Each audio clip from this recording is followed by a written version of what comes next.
Alrighty, you guys, I'm going to take you to content kindergarten.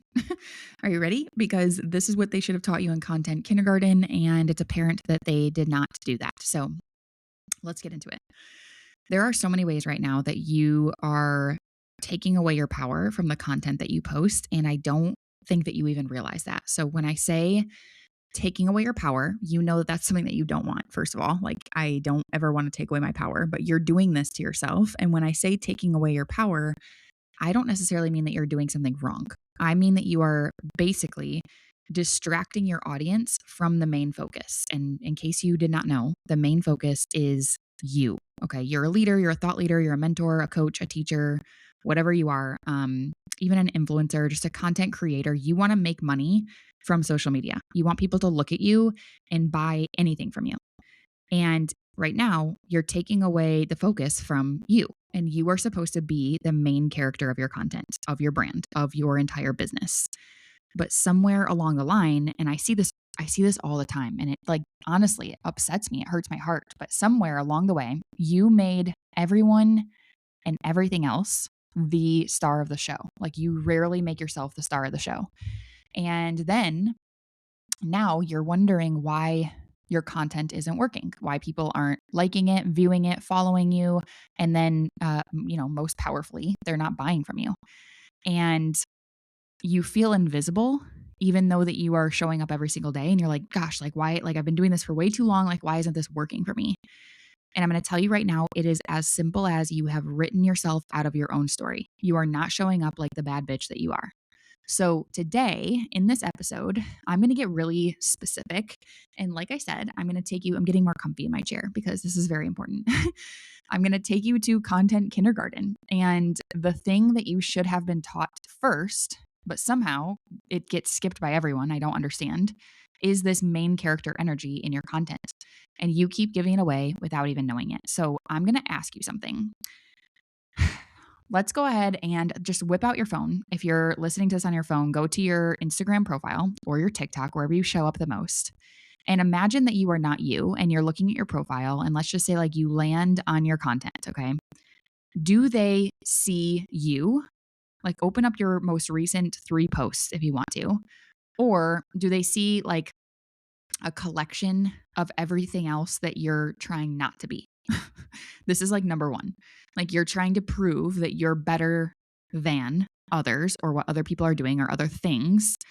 And you are not trying to give credit to these other things, but you are. The next question would be like, do you see a leader? Like, we all know what a leader is. I don't have to define what that is. You know what that is. Or do you see someone that's like still a little wobbly and perhaps, like, without saying this verbatim, they're pretty much like asking for permission to take up space. Because what I see when I scroll through most women's content, which I do, as much as I can, because this is what I do for a job. Like, I study this stuff. What I see mostly is women sabotaging their opportunity, first of all, by tearing apart what other people are in their own niche are doing. And they don't do this because they're mean girls. Like, I fully don't believe that. They're tearing other people apart, hoping that they can expose that they do it differently.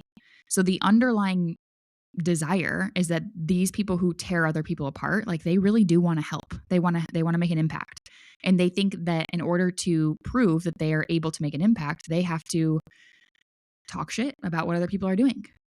So that's one thing. Another thing that I see is women creating defensive posts. Like, this is one of my biggest icks ever. I feel like it's giving immature on a level that you don't even realize. But so let's say, for example, someone copies them, or they have like a client who pissed them off, like ghosted them, isn't paying their full payment plan or something like that. And they create a post because this one person upset them. And this is like wrapped in cryptic language that makes them look super small. Like, they think that they're looking like big and bad, like, ooh, don't mess with me, I'm a baddie. But like, honestly, you just look like a little pussball. Okay. Another thing that I see is women sharing client wins. So like, let's say someone messages you and they're like, oh my gosh, I had such a good experience. Here's what I was able to do, blah, blah, blah. I'm so proud of myself. And they'll take that message and they'll share about it. And that's it. Like that's the extent of it. They don't take the extra time because yes, it takes extra time and focus to add context about how they facilitated that transformation with this client along the journey with this client. Another thing that I see is how do I say this? Like women apologizing for taking up space, and that's so vague. So how do I like they'll have an opinion or like they'll just be simply existing. And they'll say something like unpopular opinion, but like no, bro. Like why are you giving us like a disclaimer like that? You know what I mean? Like anyway, I don't know how to describe that. And that's not me being like nitpicky. It's just like you are doing psychologically, you are apologizing for taking up space when you do things like that. Or like sorry for the long caption or like I don't know, like weird stuff. Um and basically like hiding behind other people's brilliance and they don't know that they're doing this. But hiding behind other people's brilliance instead of claiming their own. And so what it does is like you become not the main character of your content. And I'm going to tell you that that's costing you clients. It's costing you respect, first and foremost. And it's costing you the vision. I'm out of breath. Like, what the hell? Oh my gosh, I didn't even move. But I'm like, I'm getting racy over this. It's like costing you the business that you are dreaming of building. People do not buy from supporting characters. Okay. No one cares about the extras in the movie. No one's like pausing to be like, oh my gosh. Actually, that's so funny because my dad was an extra in like a really popular movie back in the like had to have been the 80s. And we actually did pause this movie so many times to see him as an extra, which is hilarious. But like no one else is doing that. Okay. So I digress. Anyway, people buy from the main character. Okay. So you need to become the main character. So let's talk about the shifts to make. So now that you understand in the ways that you're kind of doing this, you need to like put this on your forehead or somewhere, but you need to know that your content is not a group project. It is not a collaboration. This is not a democracy. It's a dictatorship. Okay. This is your stage, your story, your world. You're the one building it. And if you're not willing to be that main character of your own world, no one else is going to cast you in that role.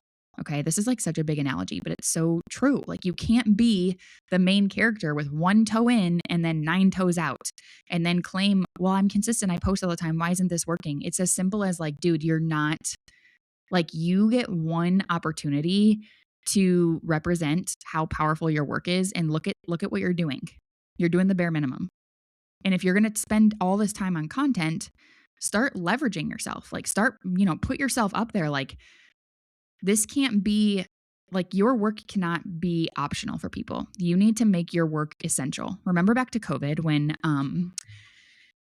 it was like essential workers only or essential people only. Like you need to be the essential person. You need to be like, yep, that's me. I'm the essential baddie walking in my content and I'm essential here. And this is not an option. Pay attention to me. And you can't do that if you're pointing to everyone else and saying, look at them, not me. And this is as simple as like, I'm trying to make this so basic because I think these things are so sneaky, but let's say I wanted to, okay, let me just give a real life example. So recently, this was like just the other day, I was in the car with my husband and he was like making fun of me for the amount of times that I watch a reel that I create. Like you guys, I know you guys understand what this is, but I watch my own content after I post it like 4,000 times. And I don't know what that is. And I don't care to even define what that is. Like I like watching my content. And also I'm thinking about it from all different angles. Like, oh, this person just liked it. I wonder what they saw. And then like I imagine I'm them watching it, type thing. But anyway, he was making fun of me. He's like, why do you watch your content so much? Like what like do you get more views when you do that? Like are you still impressed by it? Like he was honestly asking, but also like playfully making fun of me. And I recorded it. And I honestly like I made him redo it. So I'm not going to say I caught it in the moment. I made him redo it. Like that's how lighthearted this was. And I thought it was funny. And also to me, I was like, I can guarantee you my ideal client can relate to this. Like we watch our stuff 87 times on the couch and my husband has heard the same song now 87 times from this one video. So for me, I was like, I don't take that personal at all. Like he's got a point. Like, yeah, why am I watching this so much? But also I'm not going to stop what I'm doing. You know what I mean? It's like, I can laugh at myself. It's not that big of a deal, people. We don't have to be, sensitive to everything. All of that to say, my whole point was I ended up posting this to TikTok and I also posted it to Trial Reels. And you guys, I started getting these comments that was like so much hate towards my husband, which if you know anything about me, you do not want to come for my husband or my sister. I will come for you. Like those are two people I do not play about. So I was like, holy crap. Like people do not understand that I've now been with this man for, I don't know, going on 8 years maybe. Like banter is it's part of who we are. Like I can't just have this like fluffy, be nice all the time. Like I'm a sarcastic bitch sometimes. Like I have to laugh at some shit that is like most people would probably it would hurt their feelings. Like that's who I am, that's who he is, that's what our relationship is. We also have the other sides to us where we are very soft and loving and understanding. But man, I was like people are not getting this. Like I'm being completely misunderstood here, but that wasn't even what made me question this post. What made me question this post was everyone was in the comments talking about my husband. And I'm like, okay, there it is. I did it. I took myself out of main character. I made this about him. And I could have created this post where I shifted the hook or I did something differently where I kind of described, I don't know, I could have gone many different angles, but it didn't go the way that I planned. And it's because I was a little bit lazy with it. And again, you guys are probably like, holy crap, you take content so seriously. I really don't, but I do analyze it like this. And I didn't want to have a post out there where it was like reflecting my brand, but it wasn't me in the post. It was everyone was talking about my husband. So there was multiple different things that I didn't like about that. So I deleted it. So as you can see there, I took myself out of main character. My husband is not the main character of my brand. Do I talk about my husband in my content? Yeah. And I'm going to continue talking about him.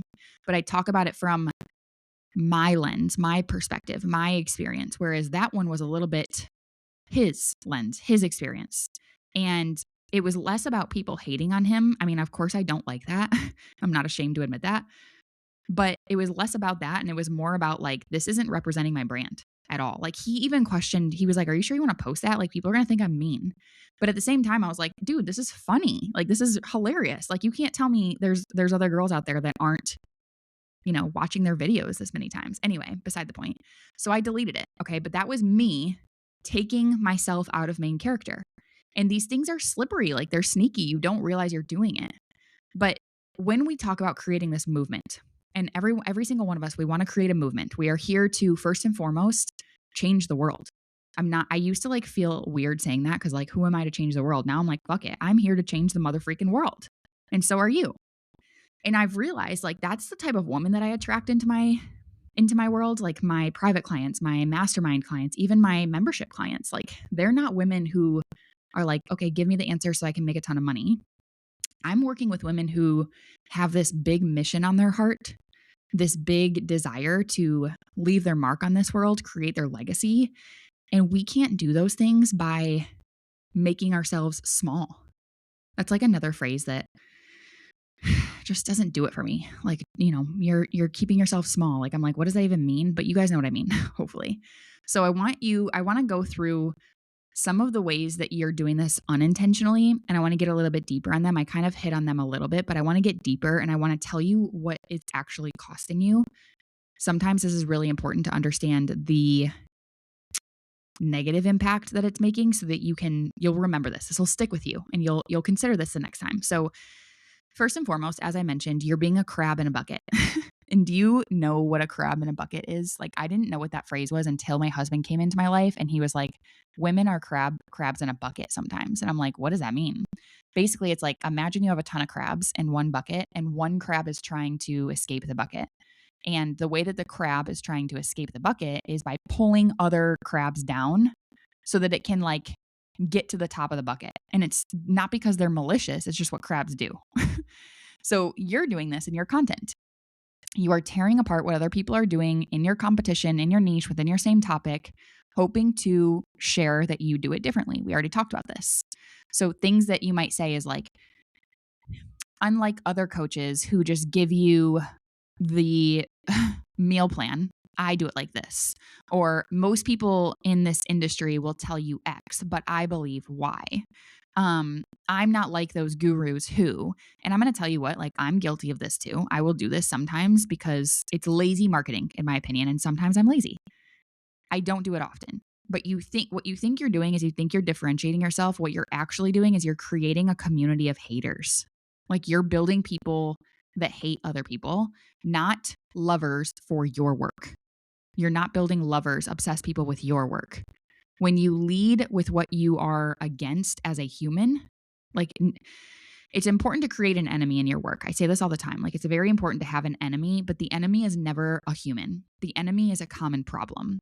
So you might say something like, let's say the meal plan. Okay, so the example was, unlike other coaches who just give you the meal plan, you could say something like, you think you need a meal plan to solve your overweight issues. So you see how I'm just removing the other coaches from that sentence. The meal plan is the actual problem. So again, it's very simple, it's very nuanced, but you're going to basically, if you don't do this, you're attracting people who also want to tear others down. And I'm telling you right now, you don't want to work with that woman. When you lead with what you stand for, when you do that as much as possible, you will attract people who want to build with you. So the loss here is if you've trained your audience to focus on everyone else and how everyone else is doing it wrong, instead of you've now made your competitors the main characters of your content. That sucks. Okay.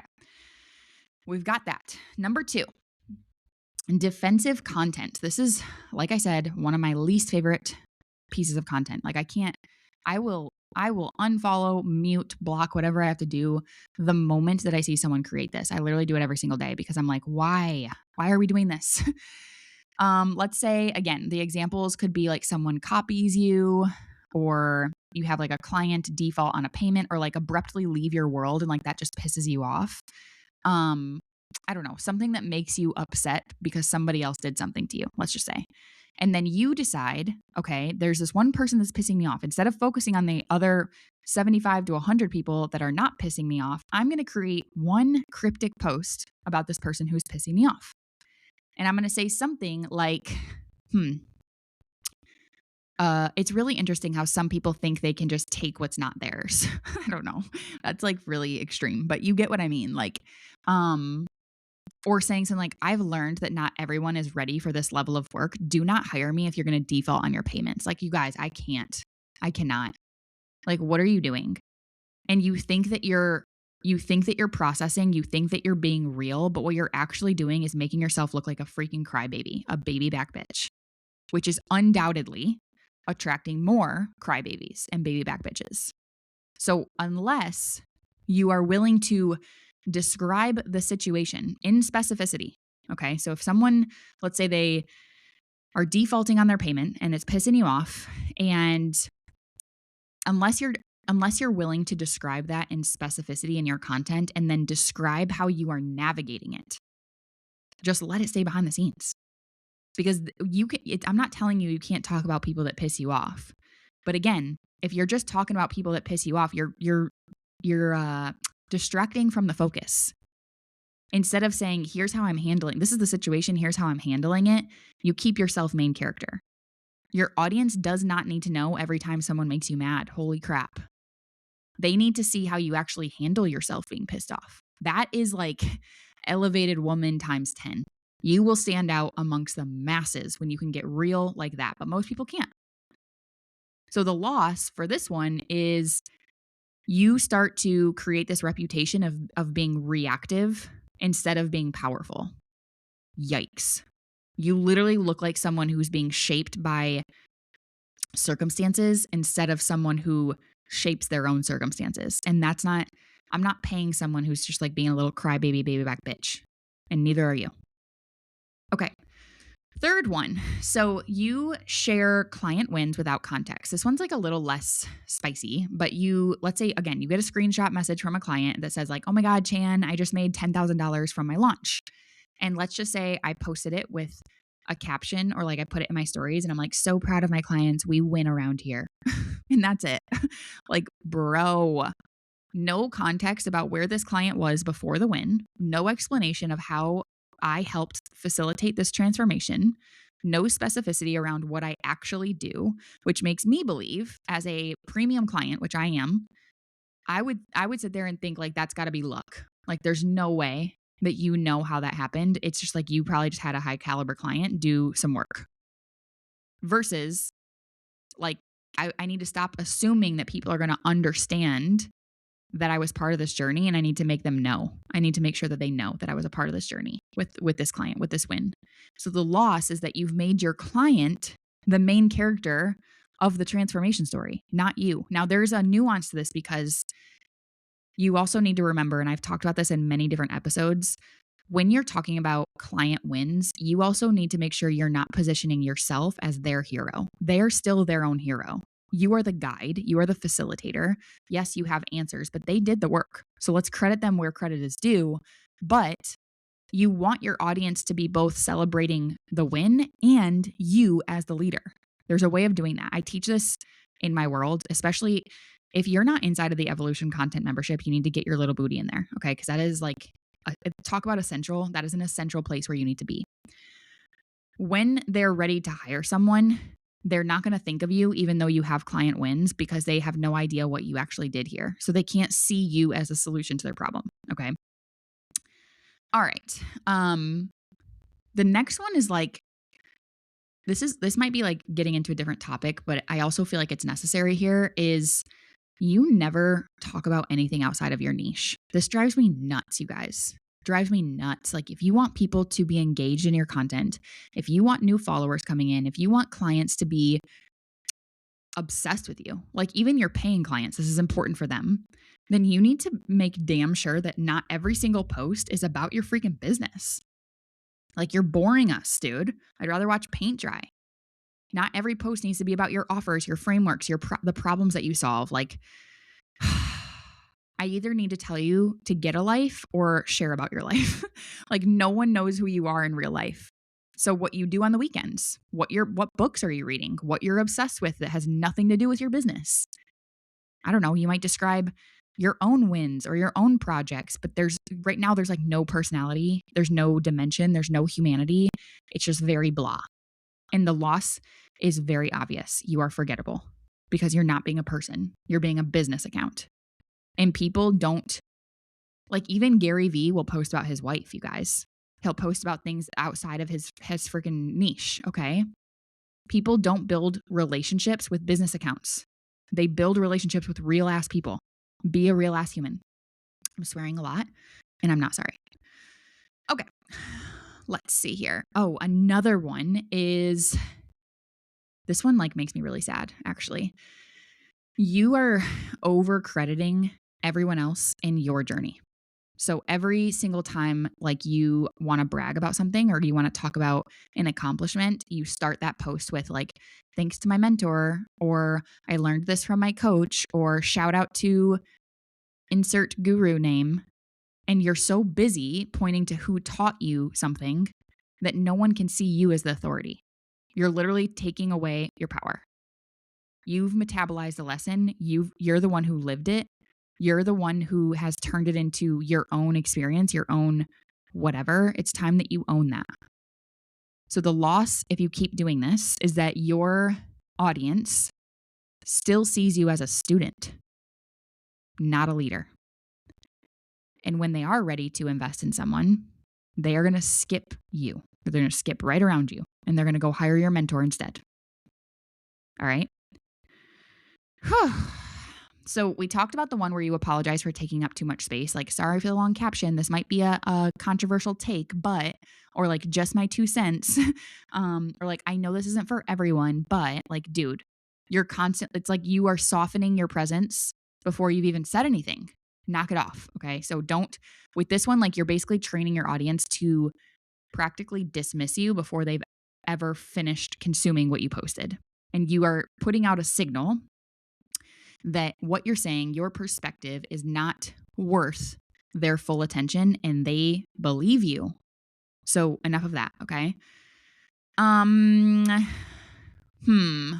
think another one is you take yourself out of being the main character or like having main character energy because you're always talking about the before and you're not talking about the after enough. This is so common, by the way.